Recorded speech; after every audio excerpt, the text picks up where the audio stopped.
বাংলাদেশের পররাষ্ট্রমন্ত্রী খলিলুর রহমান সংবাদ সম্মেলনে দাবি করেছিলেন, বাংলাদেশের আঞ্চলিক সম্পর্ক, বিশেষ করে চীন ও ভারতের সঙ্গে ঢাকার সম্পর্ক নিয়ে বাংলাদেশে সফররত মার্কিন প্রেসিডেন্ট ডোনাল্ড ট্রাম্পের বিশেষ দূত সার্জিও গোরের কোনো উদ্বেগ নেই। এমনকি খলিলুর রহমান দাবি করেছিলেন, ভারত ও চীন ইস্যুতে কিংবা চীনের চাওয়া অর্থনৈতিক করিডোর নিয়ে সার্জিও গোরের সাথে পররাষ্ট্রমন্ত্রীর একান্ত বৈঠকে কোনো আলোচনাই হয়নি। কিন্তু তার সে দাবির 12 ঘন্টার মধ্যে সার্জিও গোরের সাথে হোটেলে গিয়ে বৈঠক করলেন বাংলাদেশে নিযুক্ত ভারতীয় হাইকমিশনার দীনেশ ত্রিবেদী, যিনি সার্জিও গোর বাংলাদেশে আসার একদিন আগেই পররাষ্ট্রমন্ত্রী খলিলুর রহমানের সাথে বৈঠক করেছিলেন। ওই বৈঠক শেষে খলিলুর রহমান বলেছিলেন, রিসেট বাটন টিপে ভারতের সাথে নতুন করে সম্পর্ক স্থাপনে ঐকমত্য হয়েছে।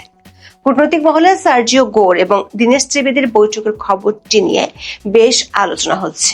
আবার জনশ্রুতি আছে, দক্ষিণ এশীয় অঞ্চলে ভারত ও আমেরিকার কিছু অভিন্ন স্বার্থের বিষয়ে বার্তা দিতে বাংলাদেশে এসেছেন ট্রাম্পের ঘনিষ্ঠজন গোর। আবার 1 আগস্ট শনিবার সার্জিও গোরের সাথে বাংলাদেশের প্রধানমন্ত্রী তারেক রহমানের বৈঠক হওয়ার কথা রয়েছে। ওই বৈঠকের আগে গোরের সাথে ত্রিবেদীর বৈঠকটির বেশ আলাদা তাৎপর্য আছে বলেই মনে করছেন কূটনৈতিক বিশ্লেষকেরা। সার্জিও গোরের সফরসূচি নিয়ে আনুষ্ঠানিকভাবে মার্কিন প্রশাসনের দপ্তর থেকে কিছু না জানানো হলেও একাধিক সূত্রে নিশ্চিত হওয়া গেছে, 30 জুলাই রাতে গোর বাংলাদেশের কয়েকটি রাজনৈতিক দলের নেতাদের সাথে বৈঠক করেছেন, যার মধ্যে কার্যক্রম নিষিদ্ধ থাকা আওয়ামী লীগের একজন নেতাও আছেন।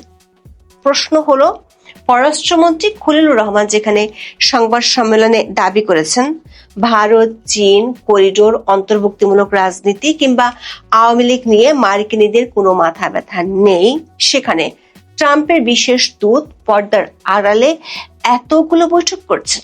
2025 সালের আগস্টের শেষে সার্জিও গোরকে ভারতের যুক্তরাষ্ট্র মিশনের দায়িত্বে পাঠানোর ঘোষণা দেওয়ার সময় তাকে ঘনিষ্ঠ বন্ধু হিসেবে উল্লেখ করেছিলেন মার্কিন প্রেসিডেন্ট ডোনাল্ড ট্রাম্প। ডোনাল্ড ট্রাম্পের লেখা বই প্রকাশের পাশাপাশি তার 2024 সালের নির্বাচনী প্রচারে কোটি কোটি ডলার তুলেছিলেন সার্জিও গোর। ওয়াশিংটনে ট্রাম্পের দ্বিতীয় মেয়াদে অনুগত কর্মকর্তাদের নিয়োগেও তার গুরুত্বপূর্ণ ভূমিকা ছিল বলে মনে করা হয়। মার্কিন ধনকুবের সার্জিও গোর ভারতের যুক্তরাষ্ট্রের রাষ্ট্রদূত হিসেবে দায়িত্ব পালন করছেন। সেই সঙ্গে তাকে দক্ষিণ ও মধ্য এশিয়া বিষয়ক বিশেষ দূতের দায়িত্ব দেন ট্রাম্প। গত জানুয়ারিতে নয়াদিল্লিতে যুক্তরাষ্ট্রের রাষ্ট্রদূতের দায়িত্ব নেওয়ার পর এই প্রথম বাংলাদেশ সফরে এসেছেন তিনি। 30 জুলাই বাংলাদেশ সফরের প্রথম দিনে সরকারি পর্যায়ে একটি আলোচনা চূড়ান্ত ছিল। সেটি হলো, তিনি বাংলাদেশের পররাষ্ট্রমন্ত্রী ও প্রতিমন্ত্রীর সাথে বৈঠক করেছেন। কূটনৈতিক সূত্রে জানা গেছে, পররাষ্ট্রমন্ত্রী ও মার্কিন দূত প্রতিনিধিদের নিয়ে প্রায় 1 ঘন্টা আলোচনা করেন। সেখানে দুই পক্ষ ঢাকা ও ওয়াশিংটনের কৌশলগত অংশীদারিত্ব সহ সম্পর্কের সামগ্রিক বিষয় সহ আঞ্চলিক নিরাপত্তা ও বৈশ্বিক সহযোগিতার বিষয়ে মতবিনিময় করেন। এই বৈঠক নিয়ে সার্জিও গোর কিংবা মার্কিন দূতাবাসের পক্ষ থেকে আনুষ্ঠানিক কোনো ব্রিফিং করা হয়নি। তবে গোর তার এক্স হ্যান্ডেলে দেয়া এক সংক্ষিপ্ত বার্তায় লিখেছেন, অনেক ইতিবাচক অগ্রগতি হয়েছে। এরপর 30 জুলাই রাত 8:30টার পর বাংলাদেশের পররাষ্ট্রমন্ত্রী খলিলুর রহমান পররাষ্ট্র মন্ত্রণালয়ের সাংবাদিকদের সাথে বৈঠকে এ বিষয়ে কথা বলেন। মূলত বৈঠকে সাংবাদিকদের প্রশ্নের জবাব দেন পররাষ্ট্রমন্ত্রী। সাংবাদিকরা বৈঠকে ভারত ও চীন এবং চীনের প্রস্তাবিত চীন মিয়ানমার বাংলাদেশ অর্থনৈতিক করিডোর নিয়ে কোনো আলোচনা হয়েছে কিনা জানতে চান।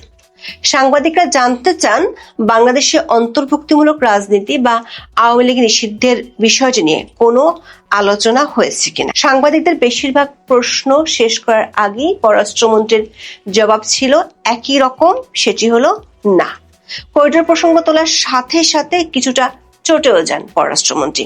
সারা বিশ্বে যেখানে ওপেন সিক্রেট বিষয় হলো মার্কিন প্রশাসন যে কোনো মূল্যে চীনের প্রভাব কমাতে চায়, সেখানে বাংলাদেশের প্রধানমন্ত্রী তারেক রহমানের চীন সফর শেষ হওয়ার মাত্র 33 দিনের মধ্যে ট্রাম্পের বিশেষ দূত ঢাকায় এসেছেন।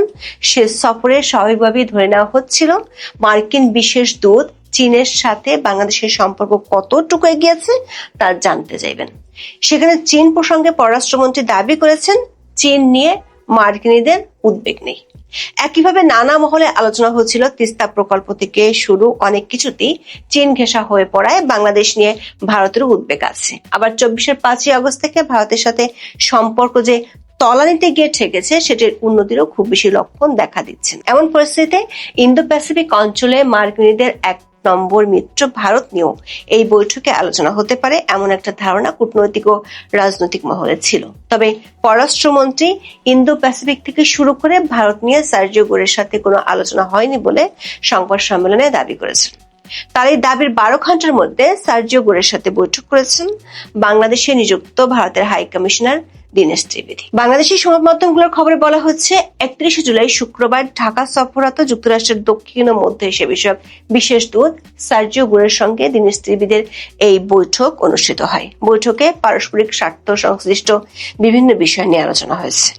যুক্তরাষ্ট্রের একটি কূটনৈতিক সূত্র সংবাদ সংস্থা ইউএনবিকে জানিয়েছে, শুক্রবার সকালে রাজধানীর একটি হোটেলে এই বৈঠক অনুষ্ঠিত হয়।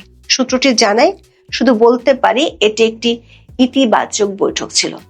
মার্কিন দূতাবাসের একটি সূত্র নিশ্চিত করেছে, সার্জিও গোর শুক্রবার বাংলাদেশের রোহিঙ্গা ক্যাম্পে যাওয়ার জন্য বিমানবন্দর রওনা হওয়ার আগে এই বৈঠক হয়েছে। সূত্রটি নিশ্চিত করেছে, সকাল 9টার দিকে এই বৈঠক শুরু হয়। দর্শক, গত 25 জুন বাংলাদেশে ভারতের নতুন হাই কমিশনার হিসেবে দায়িত্ব গ্রহণ করায় দীনেশ ত্রিবেদীকে শুভেচ্ছা জানান সার্জিও গোর। তিনি একমাত্র বিদেশি কোনো দূত যিনি দীনেশ ত্রিবেদীকে শুভেচ্ছা জানিয়েছেন। ওই শুভেচ্ছা বার্তায় সার্জিও গোর লিখেছিলেন, যুক্তরাষ্ট্রের দক্ষিণ ও মধ্য এশিয়া বিষয়ক বিশেষ দূত হিসেবে তিনি দীনেশ ত্রিবেদীর সঙ্গে ঘনিষ্ঠভাবে কাজ করার অপেক্ষায় আছেন। এর মধ্যে সার্জিও গোর বাংলাদেশে আসার আগের দিন দীনেশ ত্রিবেদী বৈঠক করেছেন বাংলাদেশের পররাষ্ট্রমন্ত্রী খলিলুর রহমানের সাথে। ত্রিবেদী বাংলাদেশে কাজ শুরু করেছেন 1 মাসেরও বেশি সময় পার হয়ে গেছে। এই সময়ের মধ্যে তিনি প্রথম খলিলুর রহমানের সাথে বৈঠক করেছেন ঠিক সার্জিও গোরের ঢাকায় আসার আগের দিন। মার্কিন দূতাবাসের একটি সূত্র বলছে, বাংলাদেশের সাম্প্রতিক রাজনৈতিক পরিবর্তনের পর দক্ষিণ এশিয়াকে ঘিরে কূটনৈতিক তৎপরতা বেড়েছে।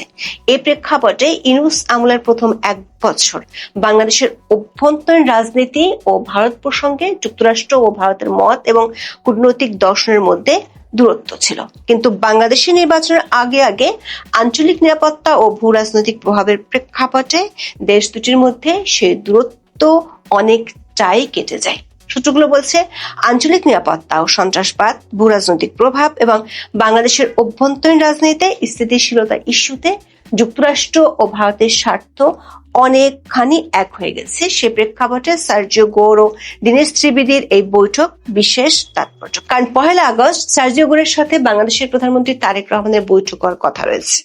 সেই বৈঠকে সার্জিও গোর ভারত ও আঞ্চলিক রাজনীতির ইস্যুতে ট্রাম্প প্রশাসনের বার্তা বাংলাদেশের প্রধানমন্ত্রীর কাছে পৌঁছে দিতে পারেন। কূটনৈতিক বিশ্লেষকরা মনে করেন, সার্জিও গোর বাংলাদেশে এসে অন্য কোনো দেশের রাষ্ট্রদূত বা প্রতিনিধির সাথে বৈঠক করেননি। এমনকি তিনি রোহিঙ্গা ক্যাম্পে গিয়েছেন। যুক্তরাষ্ট্রের পাশাপাশি ইউরোপীয় ইউনিয়ন ও জাতিসংঘ সহ বেশ কিছু সংস্থা রোহিঙ্গাদের অর্থায়ন করে থাকে। কিন্তু গোরের রোহিঙ্গা ক্যাম্প পরিদর্শনে যে 14 জনের বহর ছিল, সেখানে অন্য কোনো দেশ বা সংস্থার প্রতিনিধি ছিল না। এমন বাস্তবতায় শুধু দীনেশ ত্রিবেদীর সাথে বৈঠক হওয়ার বিষয়টি ভারতের সাথে যুক্তরাষ্ট্রের বিশেষ সম্পর্কের ইঙ্গিত দেয়, এমনটাই মনে করেন একজন সাবেক কূটনীতিক। বাংলাদেশের গণমাধ্যম থেকে শুরু করে রাজনৈতিক মহলে সার্জিও গোরের এই সফরকে নিয়ে ব্যাপক আলোচনা হলেও মার্কিন দূতাবাসের পক্ষ থেকে তার এই সফরের সূচি নিয়ে কোনো বার্তা দেওয়া হয়নি। দৈনিক প্রথম আলো রিপোর্টে বলা হয়েছে, 30 জুলাই পররাষ্ট্র মন্ত্রণালয়ের বৈঠকের পর পদ্মায় একটি নৌসুবোজ হওয়ার কথা ছিল, কিন্তু অনিবার্য কারণে সেটি হয়নি। মার্কিন দূতাবাসের সূত্রগুলো বলছে, পররাষ্ট্র মন্ত্রণালয় বৈঠক শেষে 30 জুলাই রাতে সার্জিও গোর বাংলাদেশের অল্প কয়েকজন ব্যক্তির সাথে বৈঠক করেছেন।